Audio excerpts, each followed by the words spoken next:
Before we go to the Village of Calm, there's a couple of things we want to do.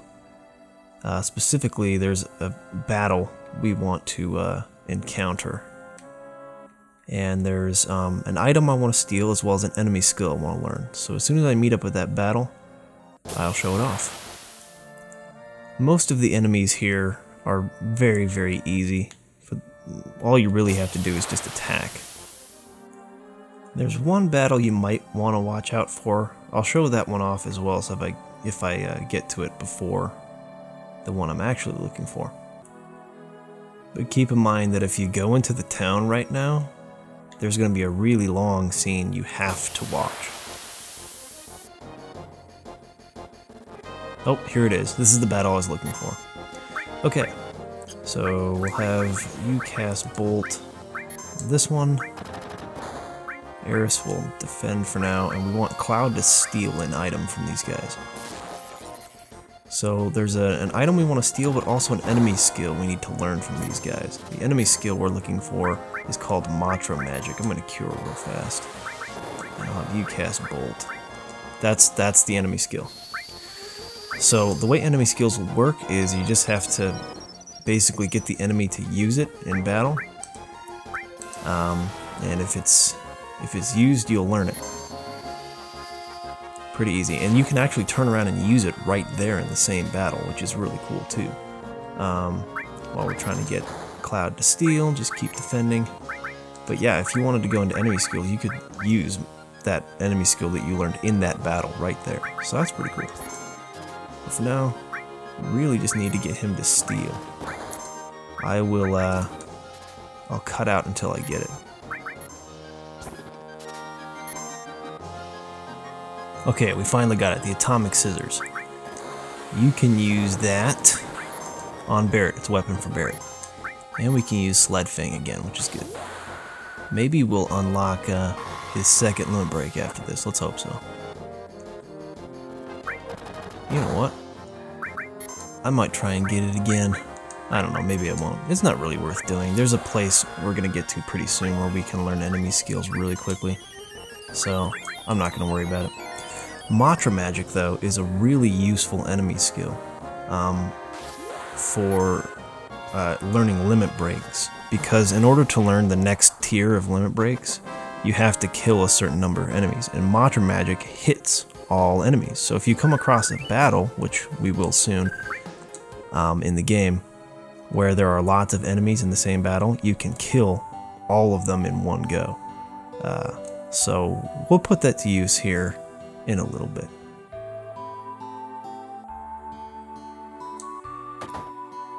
For now, we're gonna go watch what is, for me, the most fascinating sequence in any video game I have ever played. I love this part, my absolute favorite part of the game.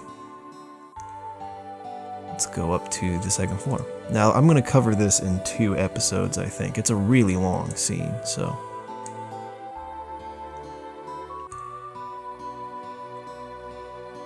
Get your popcorn ready. This part's awesome, but it is very exposition heavy, so.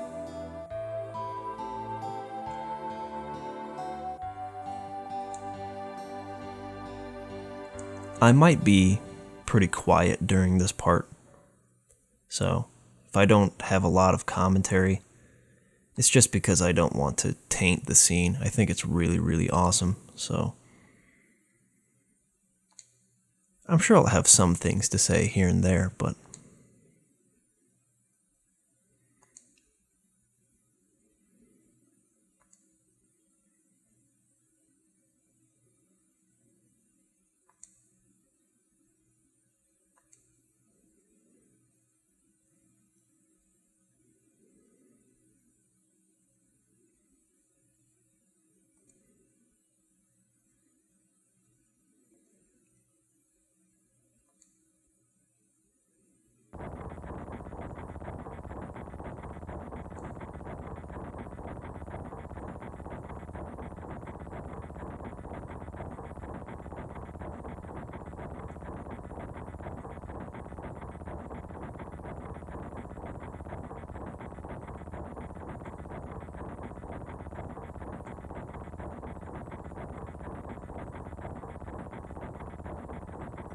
keep that in mind for later.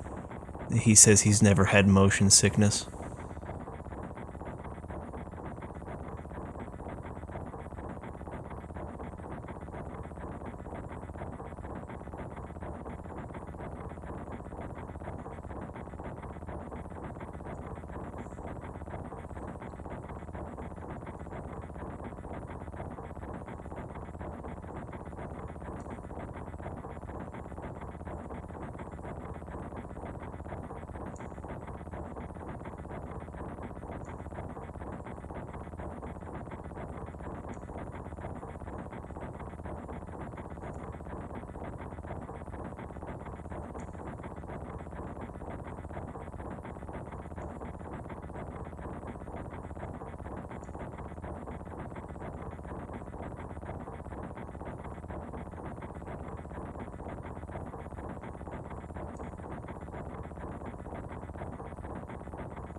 This right here is one of the best examples I can think of how to tell a story through the gameplay. Look at how powerful Sephiroth is. And I love that they don't just tell you he's powerful, like, they show you in a really, I think, convincing way. Like, you've spent 6 or so hours playing the game so far, and even if you're playing it as efficiently as possible, like I'm doing, the most damage you've ever done up to this point is like 300 because, you know, machines are weak to lightning. And Sephiroth, with a regular physical attack on an enemy that has way higher defense than any enemy we've faced so far, runs up there and does 3,000 damage. The most damage we're dealing with a physical attack so far is between 50 and 100. I just think that's such an effective way to, like, show the player how strong this guy is. Like, he is astronomically more powerful than us. And they don't just, you know, they don't just say that. Like, I really think that's such an effective way of, like, building Sephiroth's character, like, showing the player how strong he is.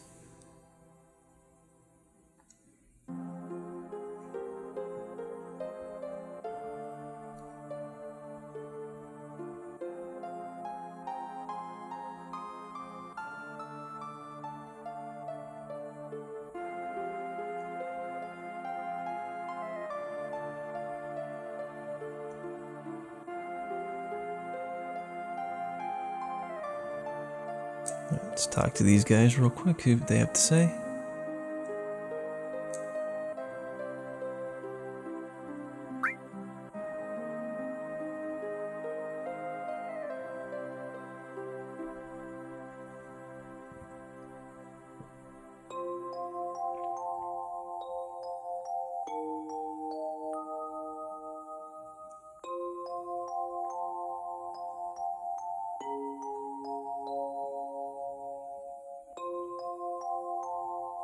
Another thing to take note of is this relationship that Cloud seems to have with this, you know, regular Shinra soldier.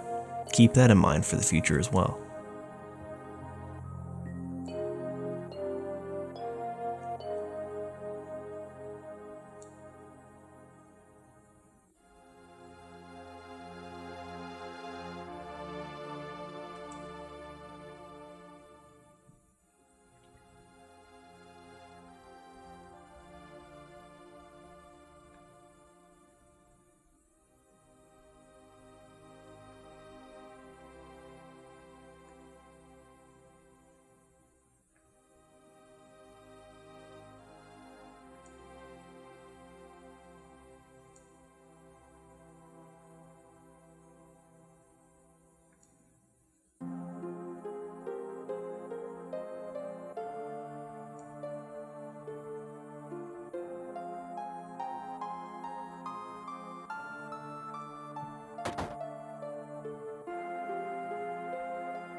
Let's talk to this guy.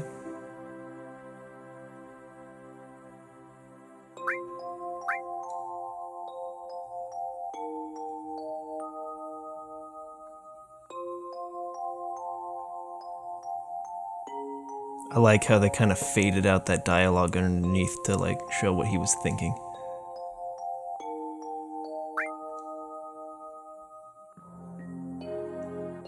Okay, so let's go in some of these buildings and see what people have to say.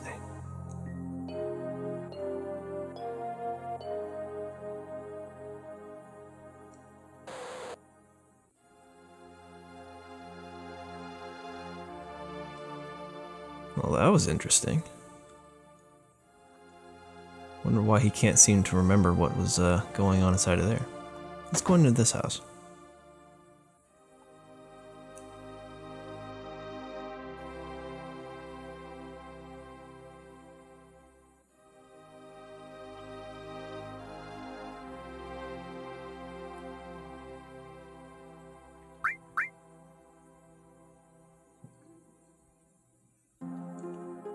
Of course, because there can never, ever, ever be a JRPG hero who has two parents. It's impossible. Has to have only a mother. I guess maybe there's a handful of examples where they have only a father, but they definitely never have two parents. That never happens.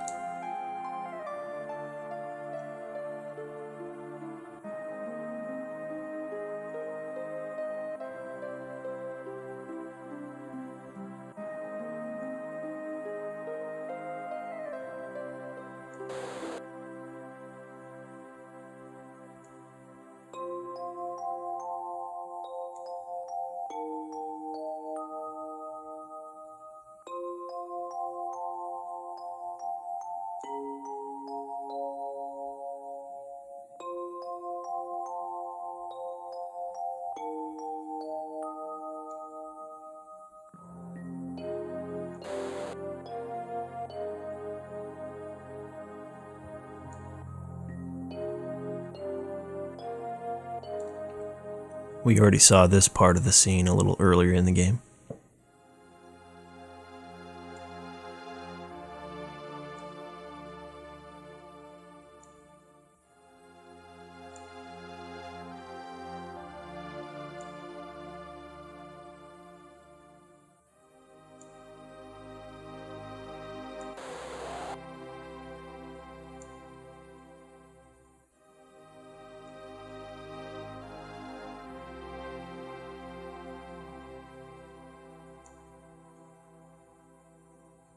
I like how they changed that.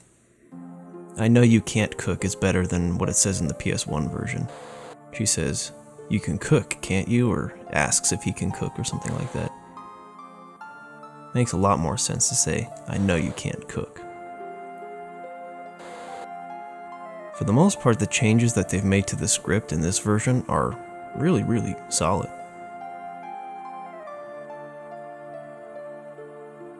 Alright, let's head into this house next.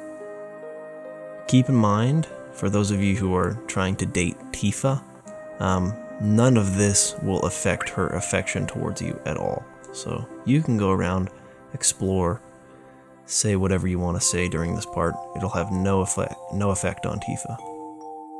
So I'll go ahead and show it off for you.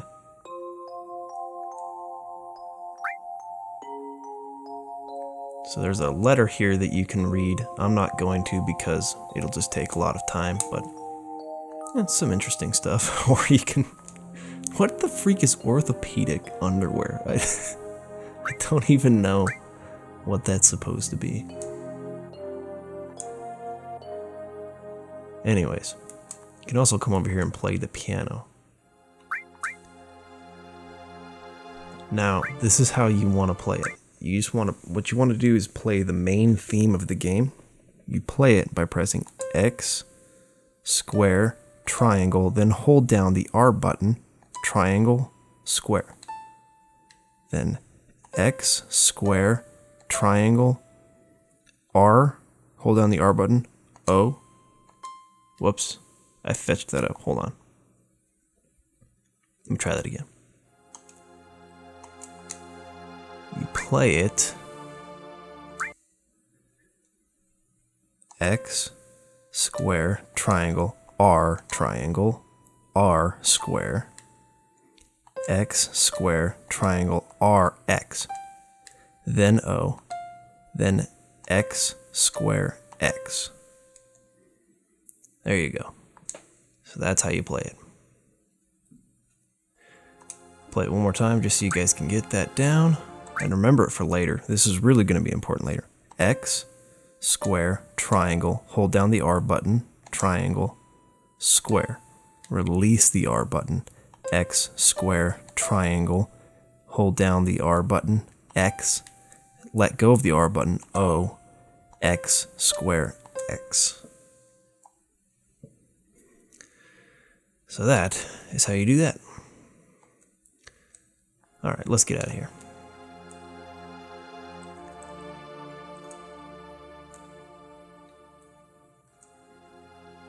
One more house to go into.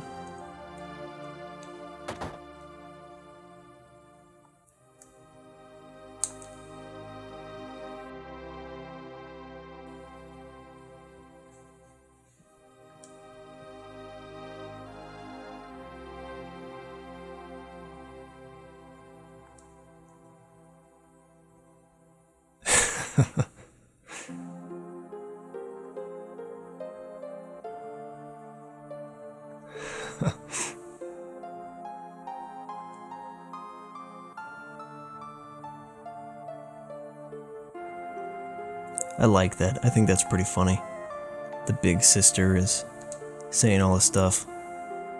I can't tell if that's supposed to be little brother. In this version of it with the high, with the bigger character models, it looks like a boy, but I always thought that that was supposed to be her little sister. Either way, let's head on in here. One more guy I want to talk to.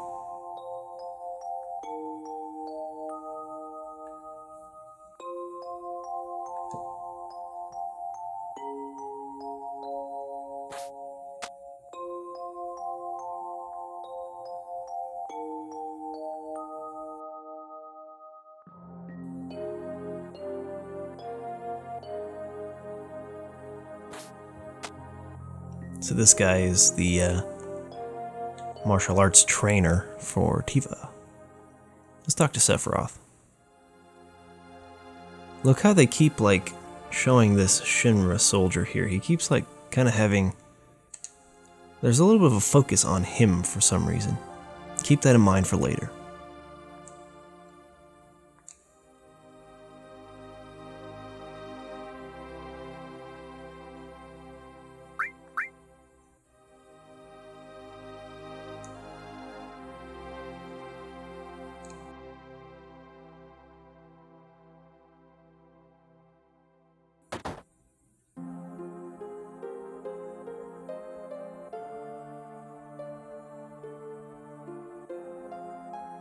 Alright, we gotta talk to Sephiroth.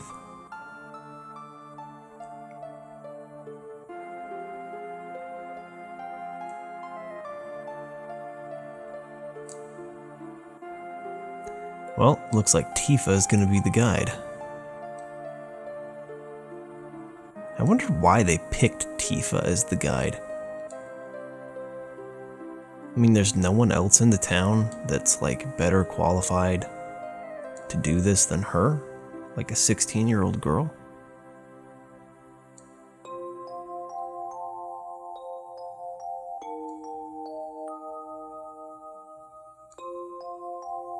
I would say the one problem I have with this scene is the fact that Tifa was so involved in it. And I'll explain why I feel that way later in the game. But except for that one detail, I actually think this scene is about as perfect as it can be. Really well paced, really well written. Amazing stuff.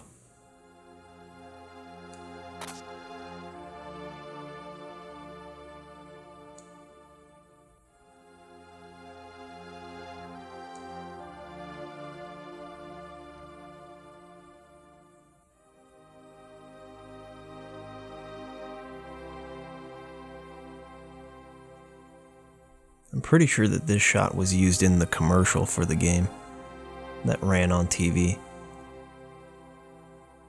That bridge does not look very stable.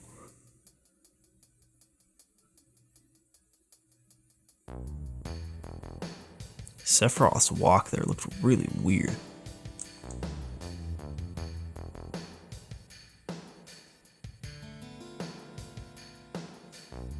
Let's see if I can talk to this guy real quick. Oh, just let's hurry. That's all he says. Alright.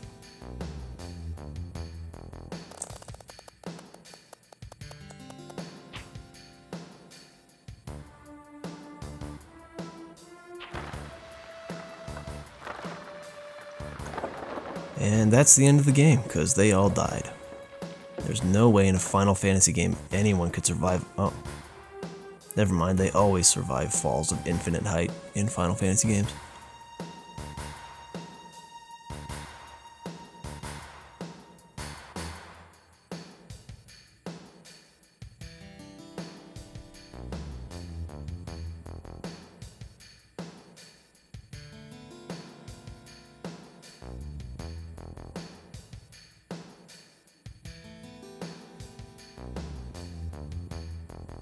Okay, one other thing I want to point out now that we have control over Cloud is that you can actually look at Sephiroth's equipment setup.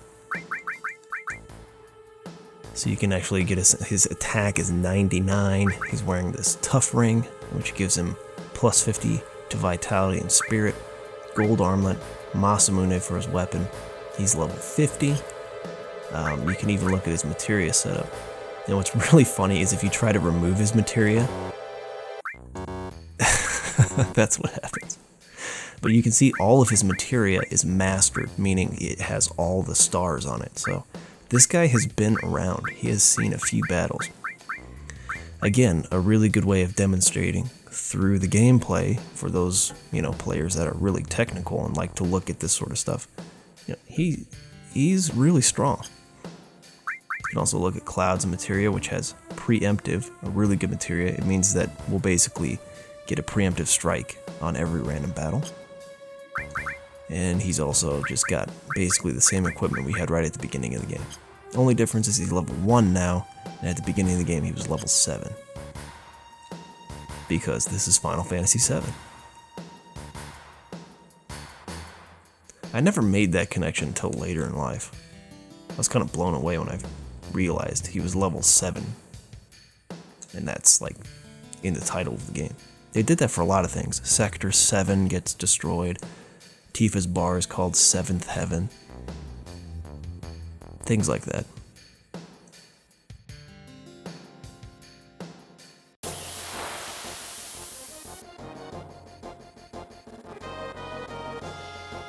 This will be sweet.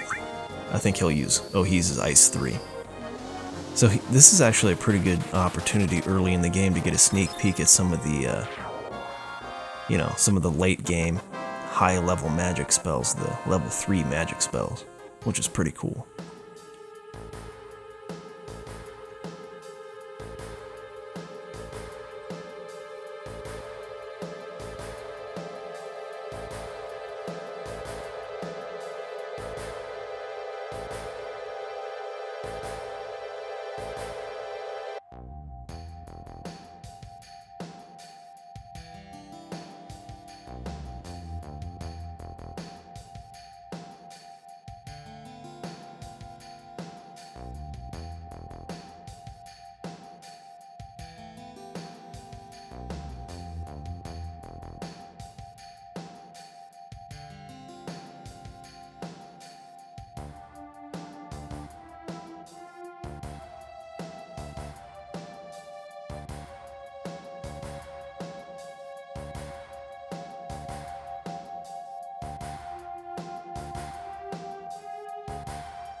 It's an extremely ignorant question.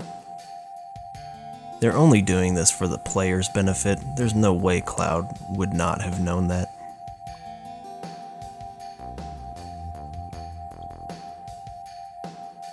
But basically what they're explaining here is that materia contains the knowledge of the ancients, these people, this civilization that was on the planet a long time ago. And so when you equip a materia, you gain the abilities of those ancients that came before, and their ability to communicate with the planet and call upon its power.